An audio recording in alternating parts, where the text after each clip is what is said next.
All right, lads. I'll give you Blackbeard's honest opinion. It was announced last week, Assassin's Creed 4 Black Flag, and recently I had a chance in New York City to meet up with the development team from Ubisoft Montreal to learn about this new game, which is all about the golden age of piracy. Yes, pirates are coming to Assassin's Creed in the 18th century after the wreck of the Spanish Armada, and this is an interesting game. This is not what I expected them to do with Assassin's Creed 4. Now, first thing to get out there is that this is not, at least in my opinion, the next generation Assassin's Creed game.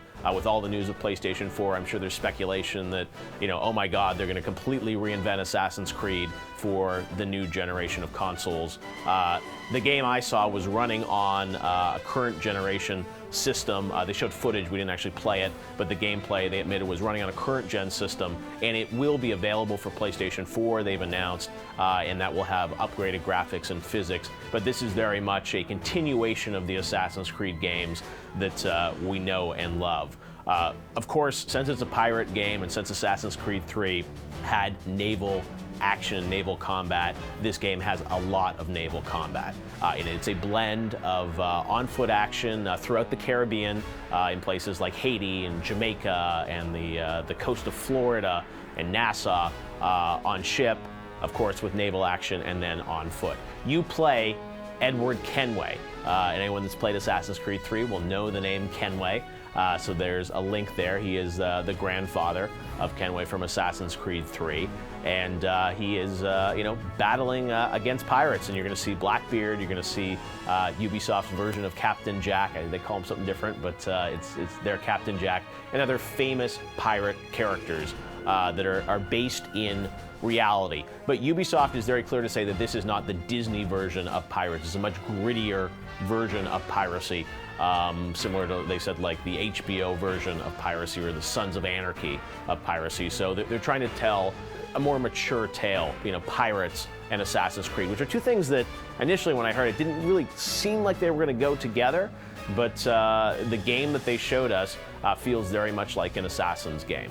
Now, the fact that they're doing naval is cool. I think the surprise was a little spoiled by Assassin's Creed 3 because Ubisoft Singapore did all that naval combat. So if they had held that for this game, it would have been, a completely insane decision. So that was spoiled a little bit, but they're definitely upgrading the naval in a big way for this game. They're talking about an open world naval experience. And your ship is known as the Jackdaw. And this is really the second character in the game. They say you're going to upgrade this ship throughout the game. You're going to have a spyglass. You can actually look out to your ship and other ships out on the water to sort of understand how powerful they are and how you can upgrade them. So you have Edward, and then you also have the Jackdaw, and that's going to be an important part of the game experience. There are also going to be things like seamless boarding. So when you're on your ship and you battle another ship, you're actually going to be able to lock onto another ship and seamlessly board, jump on that ship, and do your assassin moves as Edward. You've got 4 guns, you've got your hidden blade, all the things that you would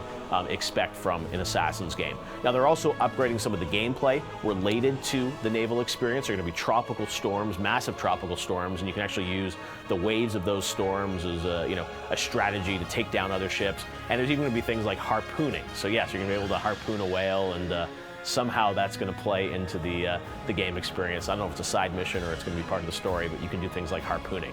Now, the craziest thing that they talked about for Assassin's Creed 4 is that there's actually underwater gameplay. Now, anyone who's a longtime gamer knows how hard it is to nail good underwater gameplay and swimming, but they said this is going to be a big part of the game experience. I shouldn't say big part, it's going to be in the game, and there are going to be things like sharks. They showed a little footage of Edward battling a shark in the water and things like that. So it was quite a wild idea to do underwater gameplay, but they say they're going to tackle it. And you're going to go to all these different towns throughout the Caribbean and experience them. And there are going to be things like defending forts. No tower defense, they promised me, if you remember that from Assassin's Creed Revelations. But they're going to be, fort battles. They're going to be a lot of interesting environments that you're going to go throughout the Caribbean, which is something, completely different for an Assassin's Creed game.